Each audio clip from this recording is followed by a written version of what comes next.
같이 함께 사도신경을 고백하심으로 수요 온라인 예배를 하나님께 드립니다.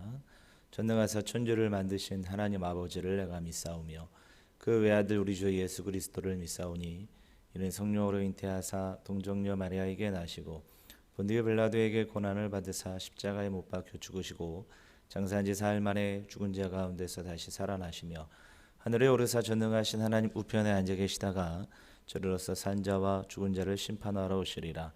성령을 믿사오며 거룩한 공회와 성도와 서로 교통하는 것과 죄를 사하여 주시는 것과 몸이 다시 사는 것과 영원히 사는 것을 믿사옵나이다. 아멘. 원하고 바라고 기도합니다. 우리 찬양 함께 드립니다.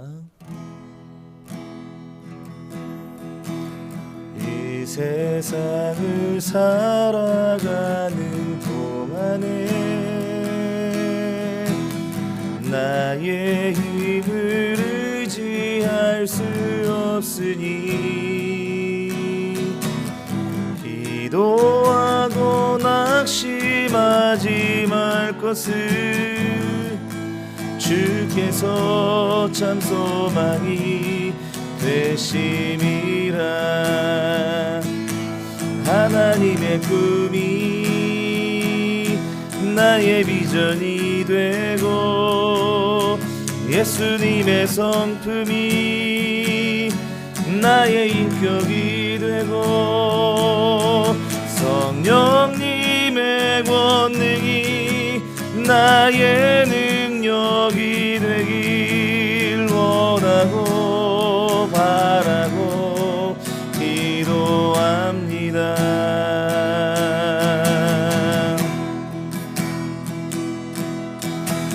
주의 길을 걸어가는 동안에 세상에 거두지할 수 없으니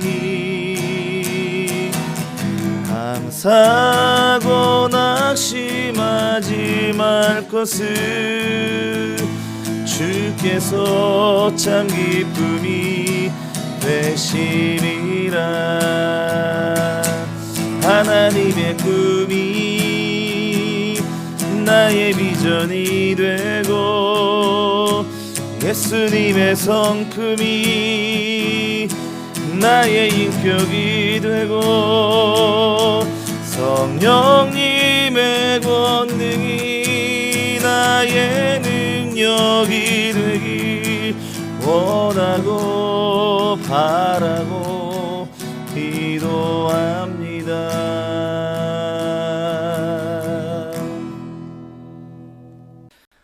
우리에게 주신 하나님 말씀은 아모스서 1장 6절부터 10절까지 말씀입니다. 여호와께서 이와 같이 말씀하시되 가사의 서너 가지 죄로 말미암아 내가 그 벌을 돌이키지 아니하리니 이는 그들이 모든 사로잡은 자를 끌어 에돔에 넘겼음이라. 내가 가사성에 불을 보내리니 그 궁궐들을 사르리라. 내가 또 아스돗에서 그 주민들과 아스글론에서 귤을 잡은 자를 끊고 또 손을 돌이켜 에그론을 치르니 블레셋에 남아있는 자가 멸망하리라. 주 여호와께서 말씀하셨느니라. 여호와께서 이와 같이 말씀하시되 두로의 서너 가지 죄로 말미암아 내가 그 벌을 돌이키지 아니하리니 이는 그들이 그 형제의 계약을 기억하지 아니하고 모든 사로잡은 자를 에돔에 넘겼음이라. 내가 두로 성에 불을 보내리니 그 궁궐들을 사르리라. 아멘. 우리가 지난 시간부터 계속해서 아모스서를 함께 나누고 있습니다. 그리고 오늘 읽은 본문은 열국 심판과 관련된 본문이고, 오늘은 지난 시간엔 다메섹의 심판에 대해서 말씀드렸다고 한다면 오늘은 가사와 두로라는 도시의 심판 메시지를 전하고 있다라는 거. 그래서 본문에는 그 열국 심판의 두 번째와 세 번째로서 가사와 두로에 대한 심판 메시지가 담겨져 있습니다. 먼저 가사라는 도시는 블레셋이라는 나라는 5개의 도시국가로 만들어져 있습니다. 그래서 이 가사 지역은 5개의 그 도시국가 중에 하나입니다. 블레셋은 총 5개 도시국가인데 가사, 오늘 본문에 등장하는 가사, 아스돗, 아스글론, 또 에글론, 이렇게 속해 있고, 그다음에 오늘 본문에는 등장하지 않지만 가드 지역, 이렇게 5개의 도시국가로 이루어져 있죠. 블레셋이라는 나라는 이스라엘 역사에서 끊임없이 이스라엘을 괴롭혔던 민족 중에 하나입니다. 본래는 섬에 사는 해양 민족이었는데 그들이 지중해 바다를 타고 이제 이 가나안 지역 해변으로 중심으로 나라를 이루면서 그들의 나라가 확장을 이루죠. 그래서 사무엘 상하에 보면 이런 블레셋의 어떤 자기들의 확장 사업, 확장 전쟁과 그다음에 이제 이스라엘 원래 그곳에서 살고 있었던 이스라엘 두 나라와의 그 두 나라 간의 그 전쟁이 계속해서 발발하고 있는 것을 볼 수가 있죠. 그래서 여러분 우리가 사무엘상에 보면 다윗이 그 물매를 만들어서 거인 골리앗을 때려잡는 그런 기사가 있지 않습니까? 그 골리앗이 바로 이 블레셋의 장수였어요. 그래서 이 블레셋과의 전투를 배경으로 하고 있는 것이 바로 이 다윗과 골리앗과의 싸움이다, 이렇게 말씀을 드릴 수 있고요. 특별히 다윗을 시기했던 사울 왕을 피신해서 그 외국으로 도망하는 사건이 등장하거든요. 그래서 그 외국으로 도망할 때에 어느 지역으로 갔느냐? 가드 왕 아기스에게로 갔다, 이렇게 보도하고 있거든요. 가드라는 지역이 바로 이 블레셋의 5개의 도시 국가 중에 하나예요. 그러니까 그런 기록들이 남아 있습니다. 자, 그리고 두로가 등장하는데요. 이 두로는 페니키아 지역의 한 유명한 도시 국가입니다. 도시 중에 하나였습니다. 그래서 이 페니키아가 어디냐면 이스라엘을 중심으로 북서쪽에 위치한 나라인데 이 이스라엘 북서쪽에 위치한 이 페니키아 지역의 아주 대표적인 도시였던 이 두로라는 지역은 성경에서 이스라엘 역사 가운데서 가장 먼저 아주 긴밀한 그 역사를 가지고 있었던 때가 언제냐면 이 솔로몬 왕 때입니다. 이 솔로몬 왕이 그 성전 건축을 할 당시에 왕상에 보면 두로 출신 장인과 노동자들을 고용한 사건이 등장합니다. 그러니까 이 지역 출신들이 건설업과 관련해서는 아주 뛰어난 기술을 가지고 있지 않았나, 이렇게 추측을 할 수가 있죠. 어쨌든 이 두 나라가 하나님께 심판을 받고 있는데 심판을 받는 이유에 대해서 오늘 본문에서는 이렇게 말씀하고 있어요. 우리 6절입니다. 여호와께서 이와 같이 말씀하시되 가사의 서너 가지 죄로 말미암아 내가 그 벌을 돌이키지 아니하리니 이는 그들이 모든 사로잡은 자를 끌어 에돔에 넘겼음이라, 이렇게 말씀하고 있죠. 이 가사의 죄예요. 그다음에 두로의 죄는 무엇이냐? 9절을 보시면 여호와께서 이와 같이 말씀하시되 두로의 서너 가지 죄로 말미암아 내가 그 벌을 돌이키지 아니하리니 이는 그들이 그 형제의 계약을 기억하지 아니하고 모든 사로잡은 자를 에돔에 넘겼음이라, 이렇게 말씀하고 있어요. 그러니까 지금 사로잡은 자들을 에돔에 넘겼다고 하는 공통된 죄를 범하고 있어요. 그러니까 이게 이제 인신매매와 관련된 죄라고 할 수가 있는데 이런 인신매매와 관련된 이 죄가, 본문에 기록된 이 죄가 구체적으로 이스라엘 역사에서 어떤 때를 가리키는지는 정확히 우리가 알 수가 없습니다. 다만 블레셋 같은 경우에는 그 이스라엘과 블레셋의 그 국경선이 있을 거 아니에요. 근데 지금처럼 국경선이 뚜렷한 것이 아니라 이제 그 대부분의 그 국경선에서는 이스라엘의 그 왕의 영향력이 그만큼 끼치지 못했기 때문에 대부분은 주변 국가들 중에서 약탈과 그 다음에 침입이 굉장히 빈번히 일어나는 곳이 바로 국경선 지역이었다고 합니다.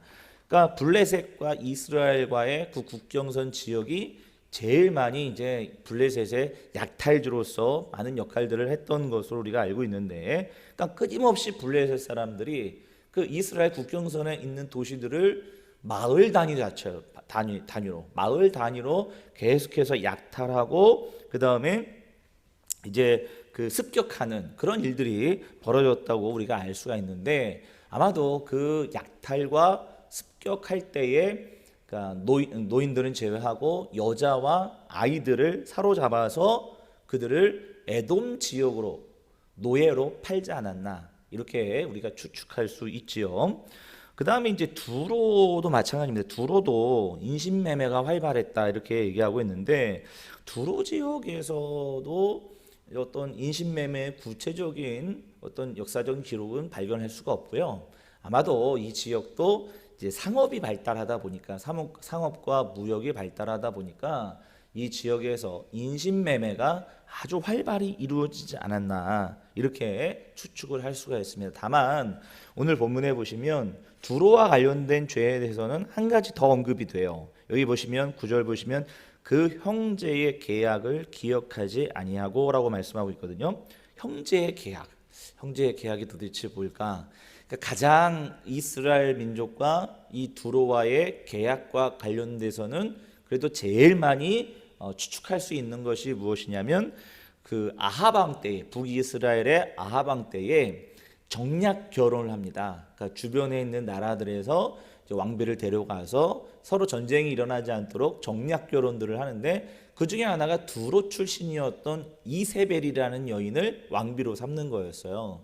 근데 이 아시다시피 이세벨 여인이 되게 약한 왕비로 우리가 잘 알고 있지 않습니까? 아합 왕도 이스라엘 역사상 가장 악했던 왕으로 우리가 이제 평가받고 있는데 예후 왕조에 의해서 아합 왕조가 축출이 됩니다. 그래서 이 예후 왕조에 의해서 아합 왕을 축출할 때에 이세벨도 함께 죽여요. 그 사건을 빌미로 해서 두로가 군대를 이끌고 이스라엘을 쳐들어오는 사건이 발생이 되는데 아마도 그때의 사건들을 기록하고 있지는 않는가. 정확하지는 않아요. 정확하지는 않지만 그게 추측할 뿐이에요. 아마도 그런 일들이 있지 않을까 이렇게 우리가 추측할 수 있습니다. 어찌 되었든 두 나라가 하나님께 공통된 죄로 인해서 결국에는 심판을 받고 역사 속에서 사라질 것이다 라고 아모스 선지자가 예언을 하는데 그 공통된 죄는 무엇이냐? 바로 인신매매라는 거예요. 인신매매. 당시에 노예를 사고 파는 것은 굉장히 흔한 일이었습니다. 그럼에도 불구하고 하나님께서는 사로잡힌 자신의 백성들을 비인격으로 대하고 그리고 물건처럼 사고 파는 이 행위들을 하나님께서 너무너무 싫어하신다. 그것 때문에 그 나라들을 심판하시겠다. 아모스 선지자를 통해서 말씀하고 있는 거예요. 하나님께서 가장 싫어하시는 것 중에 하나가 무엇이냐면 하나님이 창조하신 그 인간을 한 인간 그 어떤 인간이라 할지라도 비인격적으로 대하는 것을 하나님께서는 가장 싫어하십니다.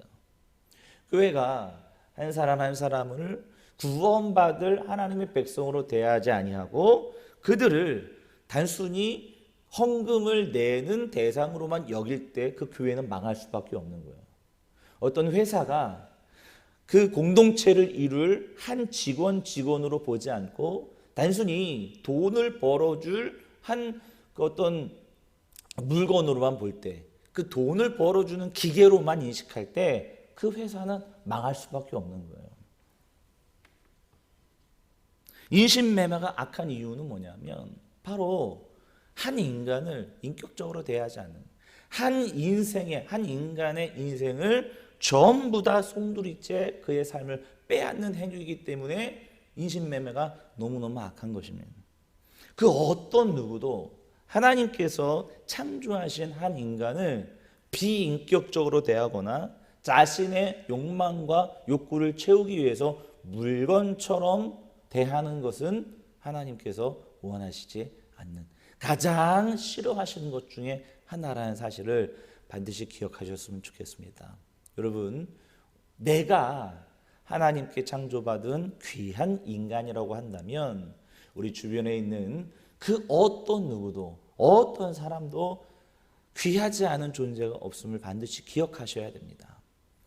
내가 소중한 만큼 다른 사람들도 소중하다는 사실을 기억하시고 하나님의 창조물이라는 사실을 기억하시고 오늘도 하나님을 대하듯 우리 모든 사람들을 인격적으로 대할 수 있는 믿음의 종들 되시길 주님의 이름으로 축복합니다.